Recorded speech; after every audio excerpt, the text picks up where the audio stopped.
और अब खबर है दिल्ली एनसीआर में प्रदूषण का कहर लगातार जारी है। खतरनाक स्तर पर दिल्ली का प्रदूषण।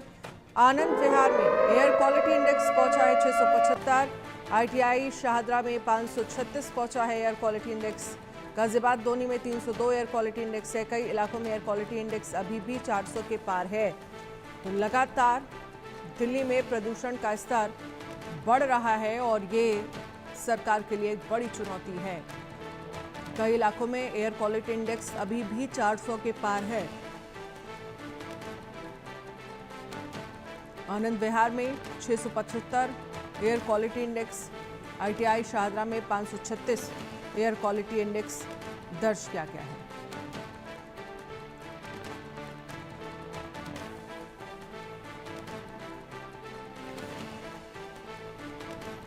दिल्ली में प्रदूषण का स्तर किस तरह से बढ़ता जा रहा है, जो सरकार के लिए एक बड़ी चुनौती बना हुआ है।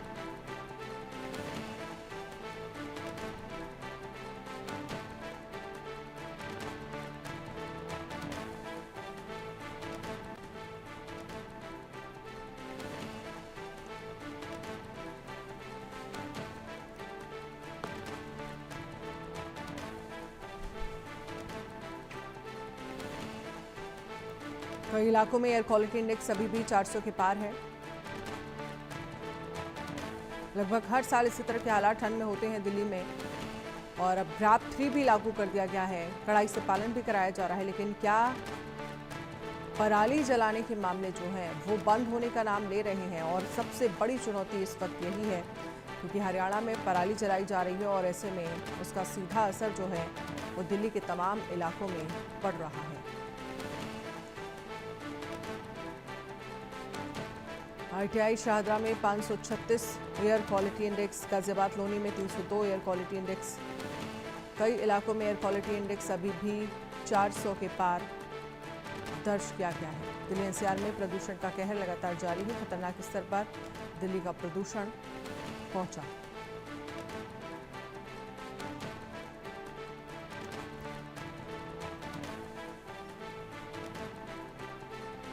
महेंद्र माही इस पर ज्यादा जानकारी के लिए हमारे साथ नोएडा से जुड़ गए हैं। अकरम खान ग्रेटर नोएडा से हमारे साथ जुड़ गए हैं।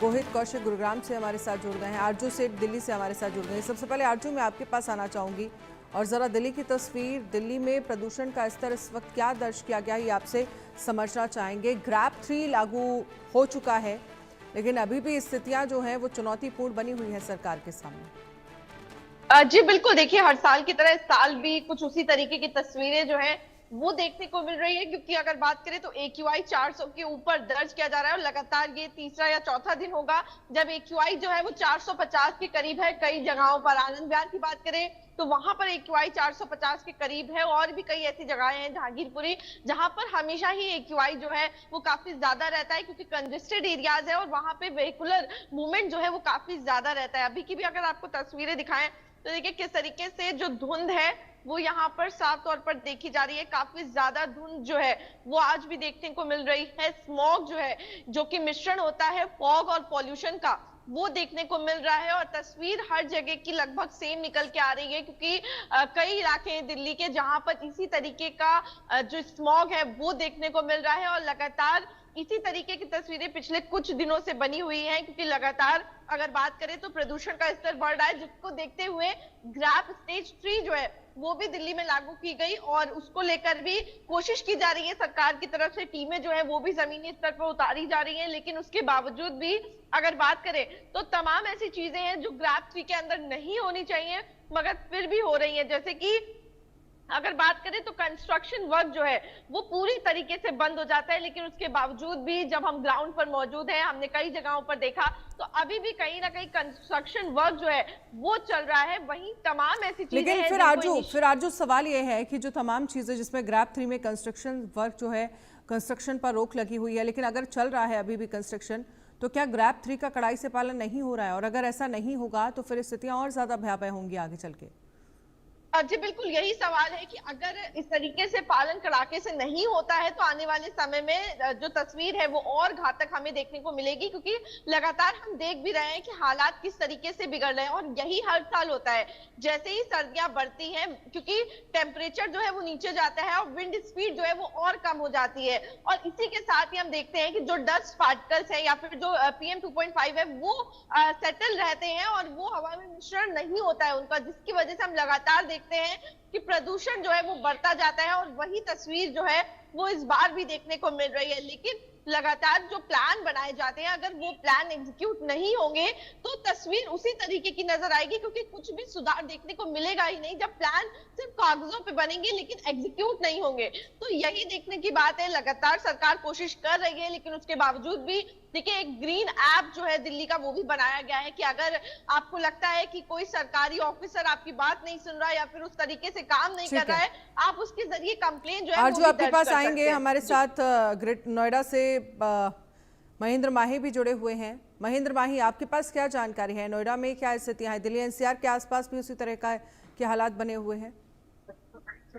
देखिए, अगर आज नोएडा की बात करें तो कल की तुलना में आज थोड़ा पॉल्यूशन कम है, मगर नोएडा का सेक्टर 62 का इलाका सबसे ज्यादा प्रदूषित है। यहाँ जो एयर क्वालिटी इंडेक्स है, यहाँ 385 के आसपास दर्ज किया गया, क्योंकि नोएडा का जो सेक्टर 62 का इलाका है ये गाजियाबाद और दिल्ली से कनेक्ट करता है, और ये तमाम बड़ी बड़ी फैक्ट्रियां, जिसके कारण जो पॉल्यूशन का लेवल है सबसे ज्यादा सेक्टर 62 में। अगर दूसरे इलाकों की बात करें तो नोएडा के सेक्टर 125 की बात करें या 130 की बात करें, 155 की बात करें, तो यहाँ जो एयर क्वालिटी इंडेक्स है 260 दर्ज किया गया है। दूसरी तरफ देखिए, आपको बता दें, क्योंकि नवंबर का महीना अब धीरे धीरे आगे बढ़ रहा है, तो जो टेम्परेचर का लेवल है वो दिन पे दिन गिरता जाएगा। आज सुबह जब 7 बजे के आसपास हमने रिपोर्टिंग की, तो जो टेम्परेचर था वो 16 सेल्सियस था, यानी कि लगातार अब ठंड बढ़ती जाएगी और जो कोहरा है वो गिरता जाएगा। ऐसे में जो पॉल्यूशन है वो बढ़ता जाएगा। तस्वीरें मैं आज आपको दिखाऊं, देखिए ये आज की तस्वीरें हैं और किस तरीके से देखेंगे, सुबह का वक्त है और कल के कंपैरिजन अगर करें तो थोड़ी राहत है नोएडा और आसपास के इलाकों में, क्योंकि हमने देखा बीते 4-5 दिनों में किस तरीके से नोएडा के तमाम इलाकों में घना कोहरा देखने को मिला था, धुंध की मोटी चादर देखने को मिली थी।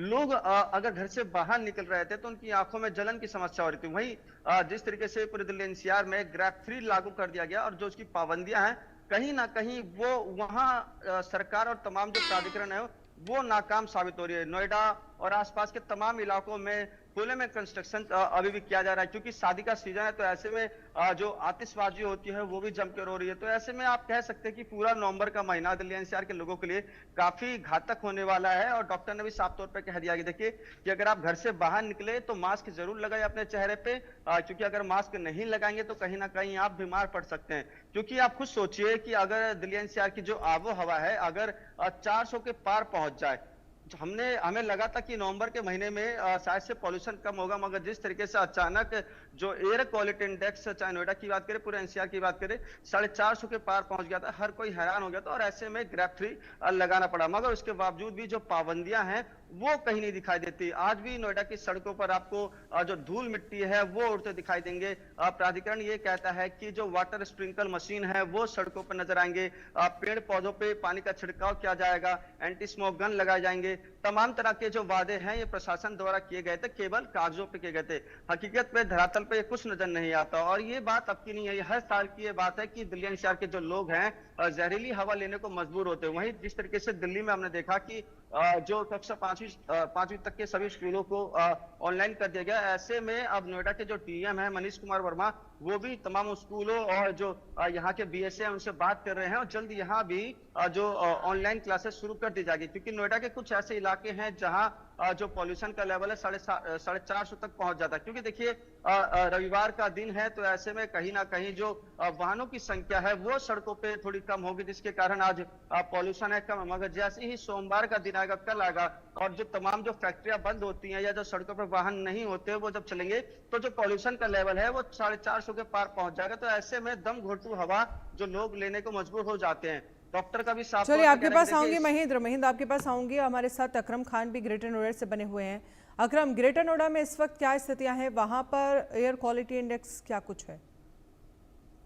देखिए अनन्या, अगर ग्रेटर नोएडा की बात करें तो सबसे पहले मैं आपको एयर क्वालिटी इंडेक्स बता दूं, लगभग 280 के आसपास ग्रेटर नोएडा में आज का दर्ज किया गया है। और मेरे पीछे आप देख सकते हैं सुबह का हालत यह है कि यहाँ पर जो कोहरा है उसकी मार लोगों को झेलनी पड़ रही है। फॉग लाइट जलाकर लोग, जो वाहन चालक हैं वो निकल रहे हैं, और सबसे ज्यादा जो बुजुर्ग और बच्चे हैं उनको परेशानियों का सामना करना पड़ा है। सामने बिल्डिंग भी आप देख सकते हैं जो धुंध और कोहरे की वजह से साफ नहीं दिख रही है। लगातार इसी तरह की जो कोहरा है उसका सितम ग्रेटर नोएडा में देखने को मिल रहा है। हालांकि अब अगर ग्रेप 3 की बात करें तो ग्रेप 1 या ग्रेप 2 के जो नियम लागू हुए थे उसी की तरह ग्रेप 3 के जो लागू हुए हैं उसमें ज्यादा सख्ती पाबंदी है, लेकिन कहीं भी जो जिला प्रशासन है और जो अथॉरिटी है वो ग्रेप 3 के नियमों का कहीं पालन कराता हुआ नहीं दिख रहा है। सड़कों पर खुलेआम जो झाड़ू है वो लगाई जा रही है और जो कंस्ट्रक्शन साइट्स हैं वो चलाई जा रही हैं।